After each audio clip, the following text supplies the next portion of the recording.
Warning: our YouTube channel and its videos may contain scenes, language, and content that may not be appropriate for all audiences. These videos include surveillance footage, undercover pursuit of suspects, actual police and rescue operations, and fearless confrontations. If you do not approve of the content, please do not watch our videos. If you wish to continue, we strongly advise that you proceed with caution. Viewers' discretion is advised.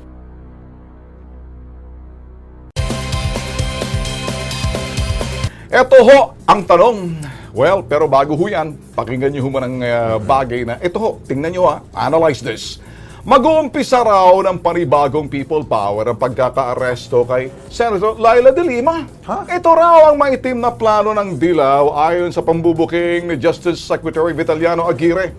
Sinubukan daw suhulan ng 100 million ni na dating Senator John B. Madrigal at Congressman Lenlen Alonte ang mga testigong believed convicts para makapag-umpisa ng senaryo para sa selebrasyon ng EDSA Revolt ngayong weekend. Anong sa inyo? Nako, yun yung ano, no, yun yung kumalat at binulgar nga ni Secretary Vit Aguirre kanina. So, siguro, sinusubukan ho nilang magkaroon ulit ng uprising. Pero papatusin pa kaya yan?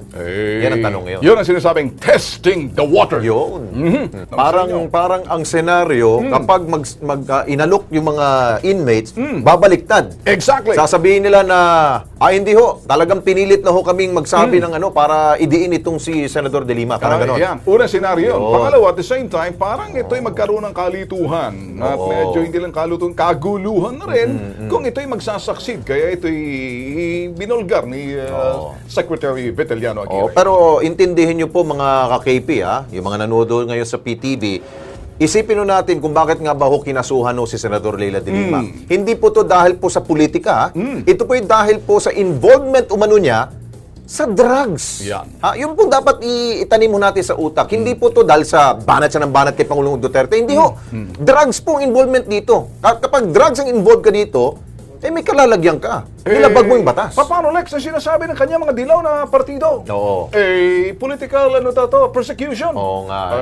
Yun ang sinasabi nila. Yun ang sinasabi. Siguro talagang tinetest nila yung water na kung ano magiging reaksyon ng mga ng taong bayan.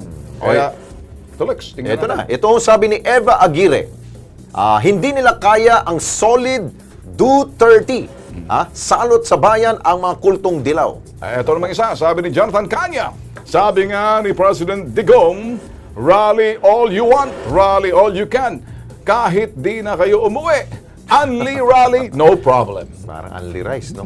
Ito si Marvin Saldivia. Sana nga gawin nila nang nakaharap sa salamin para makita nila ang katotohanan. Si Joey Sierra, paanong mag-people power? Mas maraming ang mga kalapati ko sa kanila.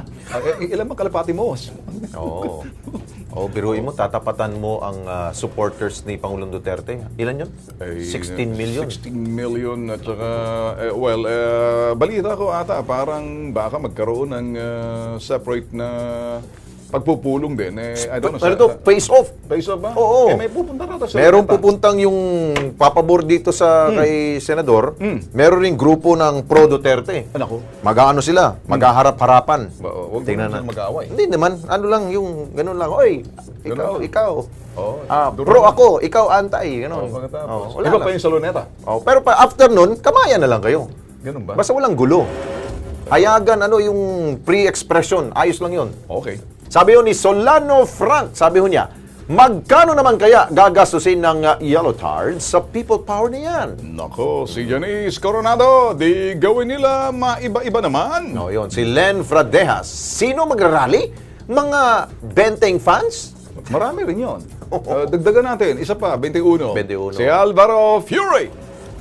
Di mag-people power sila, tatapatan namin ang people power nila. Yun. Si Gabriel Lazaro Jr., it's not people power. It's yellow party power.